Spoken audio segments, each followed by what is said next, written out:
अंग्रेज सरकार को पत्र लिखा था कि गोविंद गुरु के जो भगत आंदोलन है वो कहीं न कहीं महर्षि दयानंद के द्वारा सूत्रपात किया हुआ है। और इसी दयानंद के भगत लोग आज के तारीख में बहुत 80-85% लोग स्वतंत्रता आंदोलन में काम कर रहे हैं।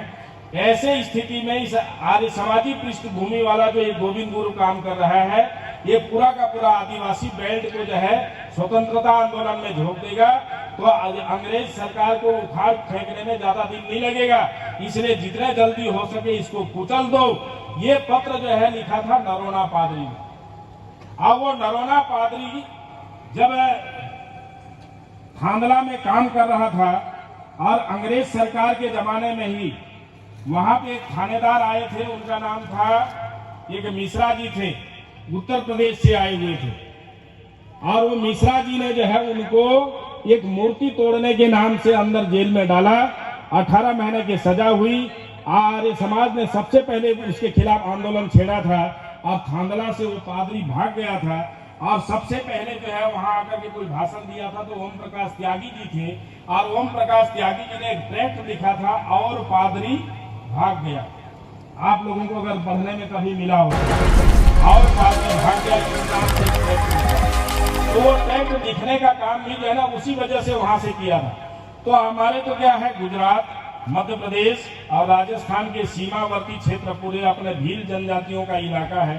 अब भील जनजातियों का इलाका है और पूरा का पूरा जो है इसमें मिशनरीज के आप अनुमान लगाएं, हम लोगों में समरसता के भाव नहीं होने की वजह से हम उनके साथ उठते बैठते थे नहीं थे। इस वजह से लोगों ने जो है उनको धर्मांतरित किया हुआ था। और धर्मांतरित किए हुए लोगों के बीच में काम करने का सौभाग्य प्राप्त हुआ और उनके घरों में जाके हम यज्ञ हवन आदि कराते हैं।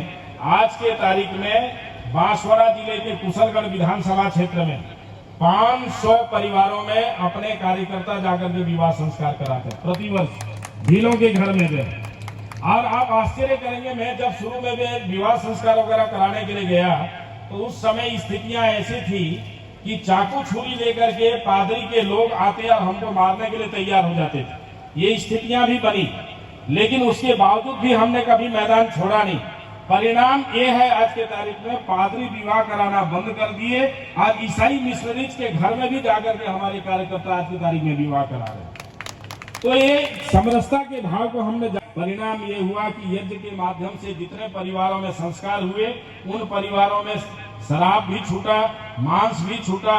कभी नहीं तो बकरे मार मार करके पार्टियां करते थे परिवार वाले, इन सब चीजों से दूर हो गए। आज उन परिवार के लोग कहते हैं साहब आपने तो हमारे घर में पंडित पैदा कर दिया कि जिन जिन लोगों को हमने विवाह संस्कार कराया उनको दैनिक यज्ञ करने के लिए भी सिखाने का प्रयास किया। ये होता भी है, उनको हम कहते हैं कि वैवाहिक वर्षगांठ में आपके जन्मदिन में आप इन हवन को करो।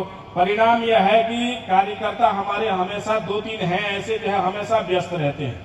तो काम करने के दृष्टिकोण से आदिवासी क्षेत्रों में मुझे अवसर मिला, दयानंद सेवाश्रम के माध्यम से हमने उन क्षेत्रों में भी काम किया हुआ है।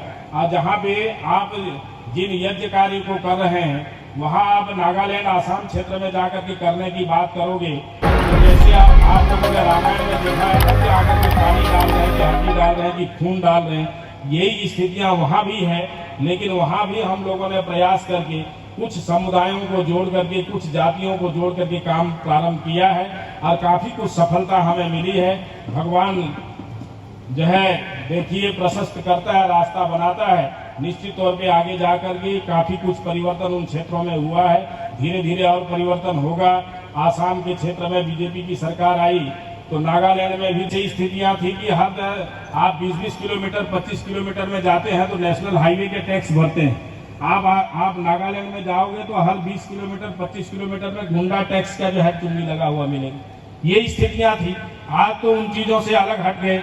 आप पूरे विदेश जाते हैं तो आप वीजा बनाते हैं, लेकिन आसाम नागालैंड के क्षेत्र में जो 7 प्रदेश है उनमें मिजोरम, उनमें त्रिपुरा, उनमें नागालैंड, उनमें अरुणाचल प्रदेश, मणिपुर और मेघालय, इस क्षेत्र में जाने के लिए आज भी इनर लैंड परमिट बनानी पड़ती है। आपको जो है परमिट लोगे तब जाकर के उस क्षेत्र में घुस सकते हो, नहीं तो नहीं घुस सकते। ये स्थितियां देश के अंदर है।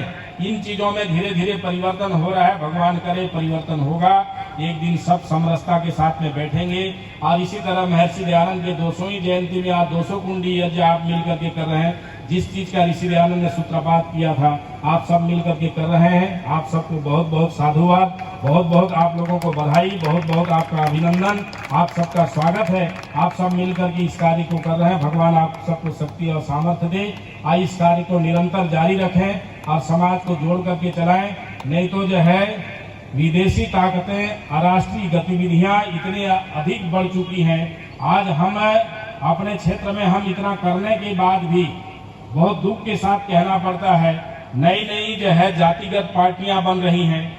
लोगों ने देखा कि जो है किसी जमाने में मायावती ने पार्टी बना करके जातिवाद को उठाने का प्रयास किया, खुद मुख्यमंत्री भी बन गई। लेकिन धीरे धीरे लोगों ने समझा, परिणाम ये हुआ कि मायावती को भी मुंह की खानी पड़ी। यही स्थितियां आज जातिवाद को लेकर के संघर्ष करने के लिए हमारे क्षेत्रों में भी लोग बाग आने जाने का प्रयत्न कर रहे हैं, बरगलाने का प्रयत्न कर रहे हैं। लोगों को तोड़ने की बात नहीं है।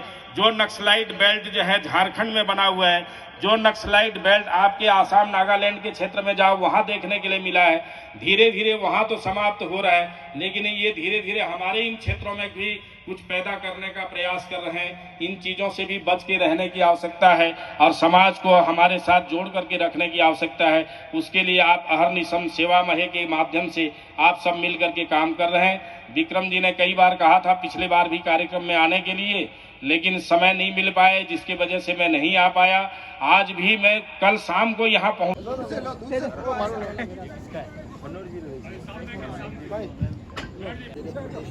मेवाराम जी, अपने समस्त हिंदू समाज को हम एक रस कर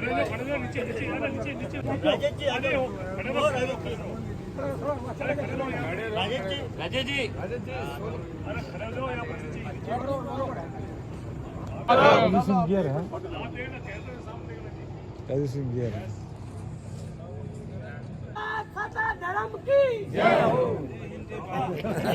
सनातन धर्म की।